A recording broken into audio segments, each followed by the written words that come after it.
Assalamualaikum warahmatullahi wabarakatuh. Oke sahabat cek semuanya, bertemu lagi dengan channel kita Zara Abid Collection, channel tutorial seputar data operator sekolah. Baiklah sahabat cek semuanya, pada kesempatan kali ini kami akan membahas tentang Dapodik kembali ya. Nah sebetulnya yang akan kami bahas itu dua gitu ya. Nah yang pertama ini dulu teman-teman, cara mengisi koordinator P5 di tugas tambahan pada Dapodik 2024. Nanti setelah ini cara membuat pembelajaran kurikulum merdeka dan K13 di Dapodik full ya. Nah namun sebelum kita mengisi atau membuat pembelajaran ini kita harus mengisi ini dulu, koordinator P5 jika memang sudah kurikulum merdeka gitu. Oke teman-teman, sekarang kita ke pembahasan ini saja dulu ya. Silakan nanti yang itu disimak setelah video ini. Nah, sekarang cara mengisi koordinator P5 di tugas tambahan pada Dapodik. Nah, mengapa koordinator P5 ini harus kita inputkan di tugas tambahan pada Dapodik? Kita lihat di buku panduan teman-teman. Silakan teman-teman bisa mendownload panduan lengkap aplikasi Dapodik versi 2024 di Dapodik Dasmen ya, silahkan download. Lalu di halaman 149 ini ada pemahaman ya, pengetahuan tentang koordinator P5. Jadi begini teman-teman, saya akan menjelaskan yang pokoknya. PTK yang menjabat sebagai koordinator P5 dapat menambahkan tugas tambahan pada data rinci PTK. Ini artinya yang ditunjuk menjadi koordinator P5 itu harus diinputkan ya, diinputkan koordinator P5-nya di tugas tambahan. Gitu ya. Mudah-mudahan sampai sini bisa dipahami. Kemudian kurikulum merdeka mewajibkan. Ini berarti yang sudah Dapodiknya Dapodik kurikulum merdeka. Kalau yang masih kurikulum K13 atau 2013 tidak usah ya.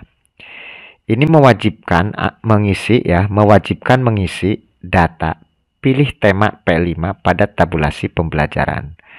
Pemilihan tema diisi oleh guru yang bertugas sebagai fasilitator P5.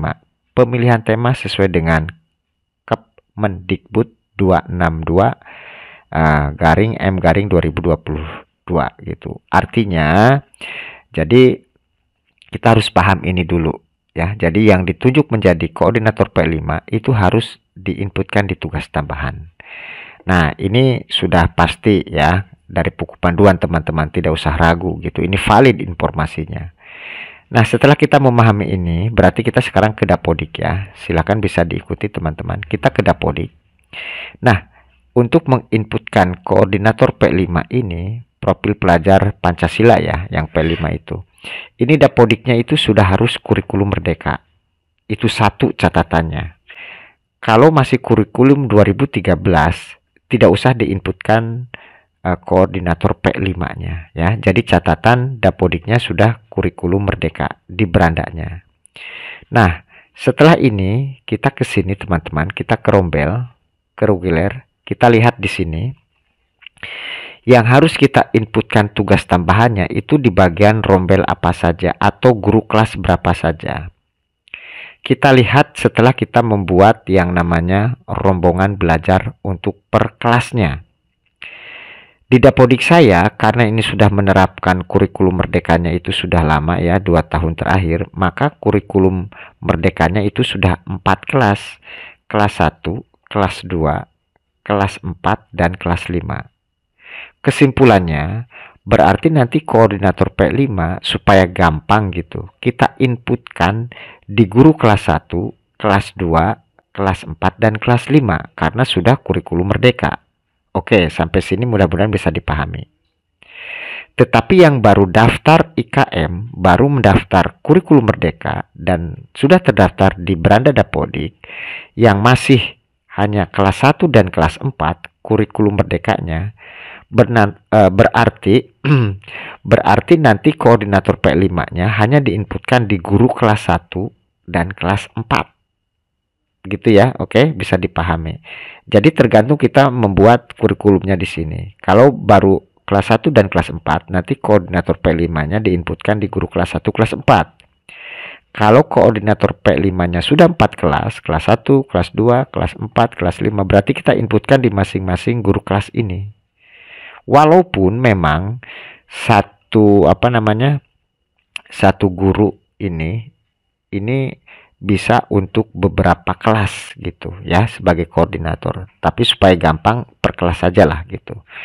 Oke, sekarang kita langsung ke penginputannya. Itu tadi hanya penjelasan supaya lebih paham gitu ya. Nah, sekarang kita lihat di dapodik saya dan juga lihat di dapodik teman-teman. Ini hanya acuan. Di dapodik saya kurikulum merdekanya itu sudah kelas 1, kelas 2, 4 dan 5. Berarti nanti akan saya tambahkan koordinatornya di masing-masing guru ini. 1, 2, 4, 5 gitu ya. Nah, sekarang kita ke GTK berarti untuk menginputkannya. Kita ke GTK ya, kita ke guru. Nah, kita cari guru kelas 1-nya. Guru kelas 1 dulu. Kita klik nama guru kelas 1, kita ke ubah. Kemudian kita ke ini, ke tugas tambahan di sini. Kita cari tugas tambahan. Nah, ya. Oke, kebetulan saya sudah menambahkan di tahun 2022 karena kurikulum merdeka di dapodik saya itu sudah 2 tahun terakhir. Ini guru kelas 1. Jika di teman-teman sudah kurikulum merdeka belum diinputkan koordinator P5-nya di guru kelas 1, ya diinputkan menggunakan akun operator ya.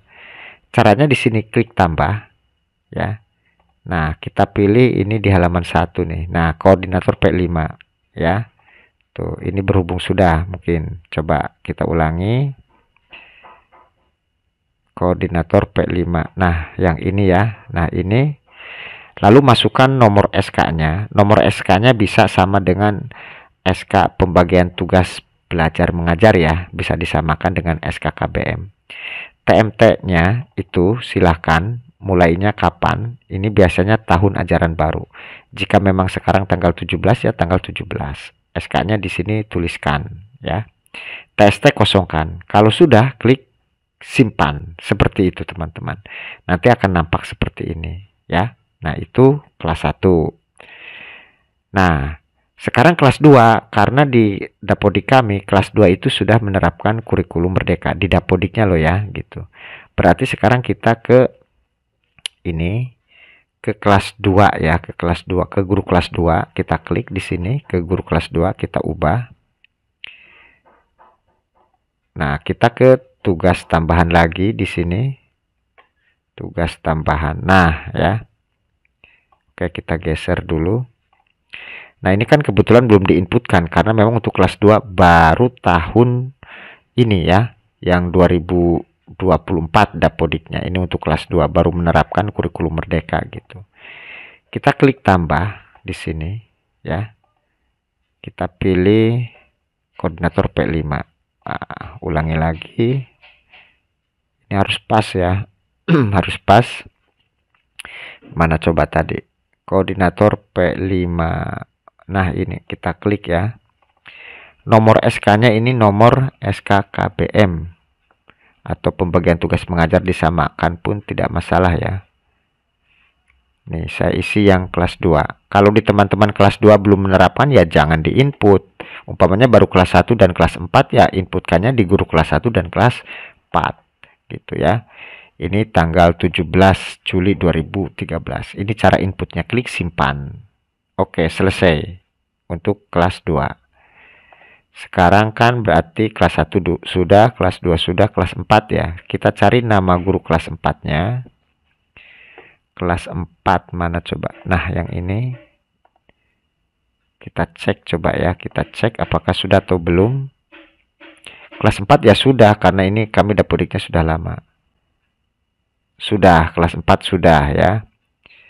Oke. Sekarang kelas 6 nih. Kelas 6. Kelas 5, sekarang guru kelas 5 ya. Karena kelas 5 juga sudah kurikulum merdeka di dapodiknya ya.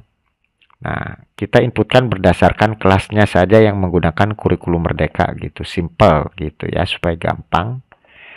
Nah, kebetulan di sini masih kosong, ini masih pelaksana PBJ saja. Kita klik tambah di sini cara inputnya. Kita cari P5. Ini harus 2 kali teman-teman ya, harus 2 kali nih ngekliknya. Nah, baru bisa.